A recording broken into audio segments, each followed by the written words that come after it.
মাজমায়ে জাওয়াদের হাদিসের মধ্যে আসছে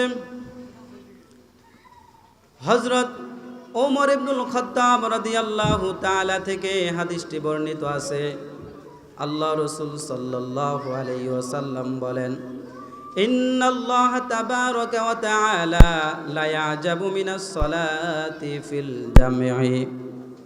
আল্লাহ রাসূল সাল্লাল্লাহু আলাইহি ওয়াসাল্লাম বলেন, হে আমার দুনিয়ার উম্মতেরা, শুনিয়া রাখো, আমি রাসূল তোমাদেরকে জানিয়ে দিতেছি, যে ব্যক্তি জামাতের সহিত 5 ওয়াক্ত নামাজ আদায় করে আল্লাহ পাক রব্বুল আলামিন তার জন্য খুশি হয়ে যান। বলি সুবহানাল্লাহ।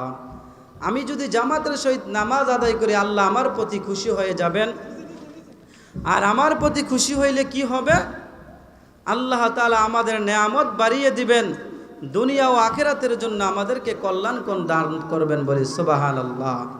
এই জন্য আল্লাহ তাআলার